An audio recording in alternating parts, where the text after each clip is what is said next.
Welcome to MattyRocks Experience and On the Road with MattyRocks, on location at NAMM 2020, Anaheim, California. Joined with session musician, Mr. John Seedborg. Hello, hello. Thanks for joining me. I'm glad we were able to get this accomplished today. Absolutely. So, day number 2 at NAMM. Yes. So, what has your NAMM experience been so far? What do you think of NAMM? Oh, I love NAMM. I just mostly come to see friends at this point, but touch new instruments, play new things that are coming out on the market. This year is crazy. It's supposed to be one of the biggest NAMMs to date, so it's pretty awesome. Right on. What kinds of things are you seeing out there, John, that are catching your eye that you'd like to... Oh, so I'm going to have to start with that new GNL short scale bass. They have a really nice fretless bass that I really want to get in a short scale form, but there's that. There's new drivers from a company I'm actually with, but new IEMs. I'm a huge fan of Empire Ears. They make some great products, especially for musicians. So I'm really excited to see those. I actually have a set of prototypes on me right now, and it's a lot of fun. Yeah. Some of the endorsers that you have in NAMM? Yes, so Empire Ears, Minaret Guitars, so I do stuff with them. I play guitars for them. I'm working right now towards an Eastman endorsement, but that's just for brass, so a lot of fun things to go for there. Right on. But working towards it. And the endorsers are obviously important for what you're doing out there. Absolutely. Right on. Absolutely. The IEM point, I can't stress enough to people, if you're in the studio or if you're on stage, being able to hear yourself is probably the best thing you could do. Right. And it's fantastic, especially when you play an instrument that everything you do is just a giant tuning slide, for lack of a better word. So being able to get the right pitch is fantastic, and being able to hear it. John, if you would, take MattyRocks listeners back to the early years of your life, okay, and give us some insight to how music and instrument playing came into your life. So music was my first love. Ever since I was a baby, I was trying to touch the keys on the piano, and as soon as I could, I started piano lessons. I mean, when I was 3 years old, began at piano, guitar and cello at 5, and then from there, I found brass when I was probably about 11 years old, and I've never looked back. Since then, it's anything I can put my hands on, and anyone I can play with, and I was very fortunate enough to have good teachers, or teachers that carried me into the industry, just working with them and stuff like that. It was fantastic. Wow. So being a man of a musician of many instruments, which one do you gravitate towards more? Whatever one's closest to me at home, usually. I hate to say it, yeah, it's an interesting thing. Like, a lot of people watch TV, a lot of people play video games. I just want to play music, and it's whatever's closest to me is the one I'm going to play that day. But it's tough to say. It can be piano, it can be like some guitar for flamenco and fingerstyle. I could be playing brass and be absolutely happy to do it. Wow. Yeah. Good for you. Talk about some of the artists that have influenced you over the years, that have made you the musician you are today with all these different instruments. Oh, yeah, that would be easy. Blackbird McKnight with P-Funk. I'm a huge fan of Victor Wooten and all of the wonderful things he's done with bass. One of my bands is Trulio Disgracius, but Fishbone, which is half of Trulio Disgracius, absolutely fun band to play with. And then there's, I don't want to gravitate towards bass players at the moment, but Flea is absolutely as well. Wow. Just the craziness on stage. One of the best things I've taken from him is always move. Done. Right on. Yeah, it's awesome. Yeah. And I suppose you learn a lot from different things from these artists. Yeah. To incorporate into your own. Absolutely. Right on. Absolutely. Being a session musician, give us some insight. Give the viewers some insight. What is the life of a session musician? Oh, I guess mine is slightly askew because I get called randomly. I'll get a call the day of that I'm going to play these instruments, come in at this time, and I have to do it if I agree to it. But usually I'll agree, and I'll go in and play, and I'm expecting, most people are like, oh, do they, give you music to read or anything like that? And if I'm lucky, most of the time they'll give me a key, and they go, can you do this? Or they'll play me something, and can you play that? And I'll be like, yeah, okay, give me a second to learn it, and that's it. It's fantastic, though. If you're not prepared to, you got to just be prepared and confident in your skills to be able to go in and just go, I can do this, and that's how it works. Right, and if you're not, it's going to show. Yep, absolutely. And you're not going to get the gig. Yep. Right on. Out of all the sessions that you've played, all the different projects you've been a part of, is there any one session that you hold close to your heart that's special to you? Yeah, absolutely. There's two of them in particular. One was in a small studio called 311 Studios in Long Beach, and it was my first session to ever play, and I was so nervous, and I didn't know what I was doing, and I thought I was just messing up left and right. And I had a buddy of mine, and who's the engineer, and he kind of talked me through it. That same engineer now, fast forward, is for the same half of this question. That engineer now is one of the engineers for Serenity West and Hybrid Studios. And because of him, I've done tracks for Beyonce and Wiz Khalifa, and it was him that pulled me into them. And it's the same kind of joking banner that we had then that I have now with him. And because of that Beyonce, particularly that Beyonce session, was just an absolute blast. Wow. And it was really fun. It was really, really fun. What's she like to work with?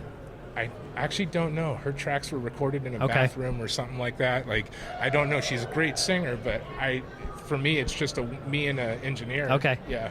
But very cool. I mean, to think that Jay-Z's house wouldn't be wired to record. Right. Yeah. Absolutely. Yeah. Thinking back throughout your musical career so far, what would you say would be your biggest musical accomplishment? Ooh, that's a tough one. I would say my biggest musical accomplishment was relearning all my stringed instruments. I had injured myself, and because of that, I lost the motor control and a lot of sensation in one of my hands, and I thought that was the end of my music career. And because of that, I really stuck to it. Even in a cast, I was trying to play, but I really stuck to it, and I was able to get back everything that I had lost. It took a lot of work, though. It took me about 2.5 years to get back on the track of what I was able to do before. Good for you. Yeah. It was real tough, but it was a big accomplishment for me in particular. Absolutely. Yeah. Absolutely. I'd say performance-wise, my biggest music accomplishment, that would easily be on stage with Korn. I played with Korn. That was fantastic. I hope I get to do it again. The Korn guys are a great group. Yeah, absolutely. Ray Luzier is no stranger to a MattyRocks interview, by the way. Oh, very cool. Absolutely. Very He actually, cool. I'm going to tell you a little story. I don't tell stories in my interviews very often, but 2 interviews that I did with him, he actually put me on his drum kit. Oh, wow. Yeah. That's cool. Awesome. So after the interview, he's like, come on out, let's go sit on the drum kit, and I want you to drum. I'm like, okay. Yeah, how often do you get to do exactly. that? And I did a really lame beat. Yeah, that's okay. That's okay. And he was like, cool. Yeah, but, I dig it. But to be up on that rig was like, looking out at the whole entire... Yeah. Was amazing. No, I bet. Congratulations. So, yeah. I have pictures to show it, too. I'm a big Netflix watcher. Mm-hmm. So I understand that you have music in Netflix and movies and shows. So give us some insight to what are some of those shows that we can hear some of your music. So first one, we just did a documentary with Trulio Disgracias for Netflix, and that's going to be coming out soon about all the band members, which are rather large. We have Frankie Cash Wally from Prince and James Brown. We have Aaron Willis from 311 for bass, or 311 for bass. You'll have random people. Flea will come in and play trumpet. Because he was one of the members. We've been Jeopardy questions, but Netflix is finally doing a big documentary about it, and so we're excited there. Next would be my most recent one would be The Witcher. So I did just the trailer for The Witcher, and that was done here parts of it was done here in Orange County, and I played all the lower horns that you would hear, all the big bitey brass horns that you hear, and that was fantastic. That was a real honor to be there and do that. And we didn't think, because they put it out to a bunch of engineers saying that you're going to, play something or do something for this. And by luck, my buddy, he ended up getting the part, and they chose the one that he did, and that's how we ended up with that trailer. It was really cool. Right on. Yeah. Cool. What? I lost my train of thought there. Good thing we can edit. What do you want the world to know about John Seedborg and your music and your contribution to the industry? I wouldn't say, I want to say just like, it's tough to say this. I want to achieve my goal. Right. I don't know if the world should hear this or not, but I want to achieve my goal. I want to be on more albums than Frank Sinatra. It's a tall order, but I really want to do it. He's got 6,000 or 7,000 credits to his name, and I want to be beyond him. That's my only real goal in music, as it is anyway. Maybe a huge accomplishment. Yeah. So it's on that, but if I was going to say tell the world something about what I want to accomplish, I mean, honestly, it would be that, but it would be just to enjoy it. have so much fun and live in the moment. A lot of people consider this work, and if you consider it work and you don't live in the moment, you lose the love for it and the passion for it. And I've been there, but now that I've had the time to step back and really take stock of everything, it was one of the most fantastic things I've done, and one of the best life-changing decisions I've done is to enjoy the moment and enjoy having the passion for the music. What's the key ingredient that keeps all that passion and those moments coming back?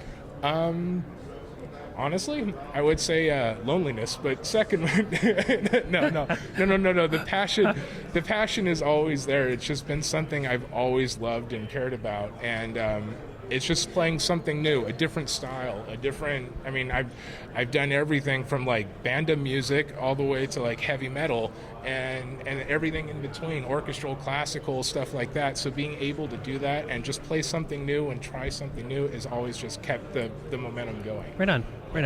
John, what's up and coming for you?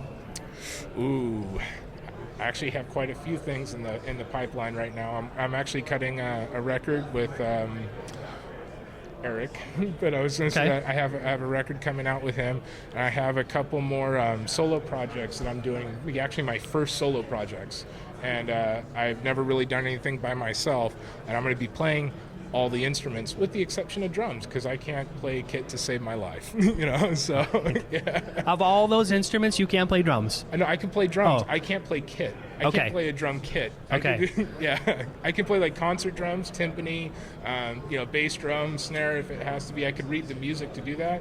I can carry the rhythm and have good timing, but I cannot play a drum kit. It's just something about all of it I can't do. It's the same. I can't sing and play. It just doesn't work for me. Right. Yeah.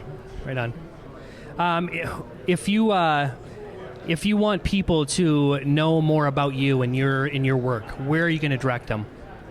Where are you going to send them to find out more about you? To find out and more your music about and what you're doing? Oh, that's a tough one, because I actually don't market myself. It's the only thing I don't do. I kind of have it good. So if I was going to direct people, I would honestly direct people to any record that comes out of Serenity West or Hybrid Studios. That's where my two biggest contracts are, and that or almost any. There's a 1 in 5 chance that in a new film, if it's recorded here in LA, that I'm in it. And wow. So for the instruments I play, unlike trumpet players or violinists where there's thousands of them, or guitars, my instruments, I have 5 people to compete against, and it's pretty good, because they could be working on other things and they can't do what I can do. So, right. Yeah. But I think that would be it. Okay. I'm going to give you the same opportunity I give every artist I have the opportunity to sit with, and that's a message to MattyRocks listeners who are going to potentially hear and see this interview. What would you like to say to them? Oh, follow him. Support him, support the industry, absolutely, because it's something that needs to happen. You have people that are big influencers, and they get support, and I believe that it's the smaller people, not calling you small, but the smaller but people, I am. Yeah, the smaller people that need the support the most, because they're the ones that aren't just taking the surface level approach of everything. They're the ones digging deep on everything they're doing and finding the real silver lining in everything. So I would say follow MattyRocks. MattyRocks, actually, he rocks. Thank you. Yeah. Appreciate that. Thanks for taking the time out. I appreciate absolutely. Thanks for letting me sit during this NAMM show. Yeah, and continued success to you and everything you've got going on in your musical arena. You've got a lot going on, and it sounds exciting. Oh, it's fun. Right yeah. On. Yeah. You've heard it here, MattyRocks and John Seedborg, NAMM 2020. MattyRocks out.